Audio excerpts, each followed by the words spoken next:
Hello friends, मी पौर्णिमा. माझ्या चॅनलवर तुमचं खूप खूप स्वागत आहे. आज आपण बघतोय एकदम क्रीमी असा व्हाईट सॉस पास्ता. एकदम टेस्टी आणि इझी असा हा व्हाईट सॉस पास्ता आहे. चला तर बघूया. व्हाईट सॉस पास्ता करण्यासाठी सगळ्यात पहिले मी पाणी गरम करायला ठेवलेलं आहे. पास्ता आपल्याला यामध्ये बॉईल करून घ्यायचा आहे. पाण्यामध्ये आपण थोडंसं मीठ घालणार आहे. त्यानंतर पाणी थोडं गरम झालं आहे की आपण त्यामध्ये 1 बाउल पास्ता घालतो आहे. पास्ता एकदम छान बॉईल करून घ्यायचा आहे. यामध्ये एकीकडे पास्ता बॉईल होतो आहे तोपर्यंत आपण भाज्या टॉस करून घेणार आहे. मी लाल, हिरवी, पिवळी सिमला मिरची, त्यानंतर कॉर्न आणि कांदा घेतलेला आहे. आता आपण पॅनमध्ये तेल गरम केलेलं आहे. त्यामध्ये थोडासा लसूण आपण एकदम बारीक चिरून घेतला होता, तो टाकून घेतलेला आहे. लसूण आपला थोडा परतला गेला आहे. आता आपण त्यावर अर्धा चिरलेला कांदा घालतो आहे. छोटे छोटे तुकडे करून घेतलेले आहे कांद्याचे. कांदा पण थोडा परतला गेल्यानंतर आपण त्यामध्ये सिमला मिरची टाकतो आहे. लाल, हिरवी, पिवळी तिन्ही पण सिमला मिरची टाकून घेणार आहे आपण. बघू शकताय कलरफुल एकदम छान दिसत आहे. सिमला मिरची पण थोडी परतल्या गेलेली आहे. आपल्याला एकदम शिजवून घ्यायचं नाही आहे, परतवून घेतलेलं आहे.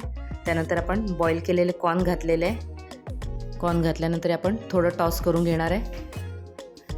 बघू शकताय आपल्या भाज्या झाल्या आहे. आपण गॅस बंद करणार आहे. आपला पास्ता देखील बॉईल झालेला आहे. बॉईल झाल्यानंतर आपण त्यावर थंड पाणी टाकून घेतलेलं आहे. आता आपण पास्ता करण्यासाठी व्हाईट सॉस बनवतो आहे. आपण 2 टेबलस्पून एवढं बटर घेतलेलं आहे. बटर मेल्ट झालेलं आहे आपलं. आता त्यामध्ये आपण 2 टेबलस्पूनच मैदा घालणार आहे. बटर आणि मैदा एकदम सेम प्रमाणात घ्यायचा, म्हणजे व्हाईट सॉस एकदम छान होतं.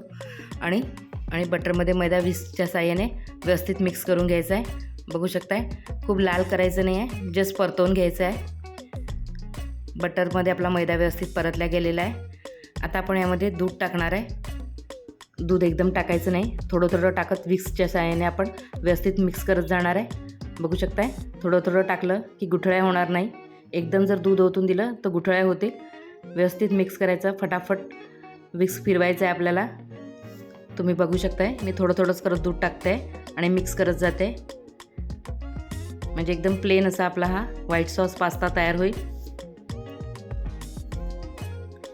सगळं दूध टाकलेलं आहे. आतापर्यंत आपण 1 कप दूध टाकून मिक्स केलेलं आहे. पुन्हा मी अर्धा कप दूध घेतलेलं आहे, ते देखील आपण थोडं थोडं करत टाकणार आहे.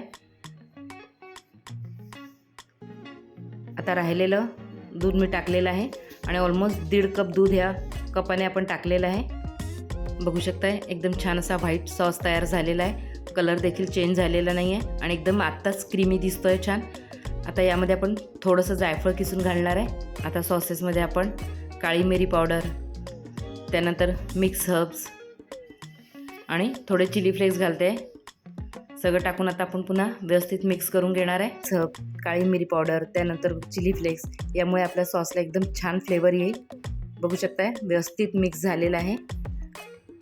त्यानंतर मोझरेला चीज किसून टाकते आहे, त्यामुळे अजून छान क्रीमी असा आपला सॉस तयार होईल. त्यानंतर पास्ता बॉईल करून ठेवलेलं पाणी जे होतं ते मी थोडंसं टाकलेलं आहे. व्यवस्थित मिक्स करून पुन्हा थोडीशी फ्रेश क्रीम टाकलेली आहे. आता आपला व्हाईट सॉस एकदम रेडी आहे. कन्सिस्टन्सी ॲडजस्ट करण्यासाठी जर तुम्हाला वाटलं घट्ट आहे तर थोडंसं दूध टाकू शकता. आता ज्या भाज्या आपण टॉस करून ठेवल्या होत्या त्या टाकणार आहे. त्यानंतर पास्ता जो आपण बॉईल करून ठेवला होता तो टाकणार आहे. दोन्ही टाकून आता व्यवस्थित मिक्स करून घेणार आहे.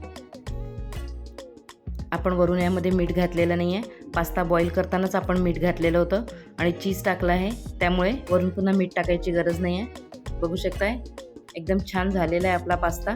गॅस बंद करणार आहे आणि प्लेटमध्ये सर्व करून घेणार आहे. बघू शकताय एकदम टेम्पटिंग असा आपला व्हाईट सॉस पास्ता दिसतोय. एकदम क्रीमी झालेला आहे. टेस्टला पण खूप छान झाला आहे. तुम्हाला माझा व्हिडिओ आवडला असेल तर लाईक, शेअर, कमेंट करा. चॅनलला सबस्क्राईब करा आणि बेल आयकॉन जरूर प्रेस करा, म्हणजे मी जो पण व्हिडिओ टाकेल त्याचं नोटिफिकेशन तुम्हाला मिळेल.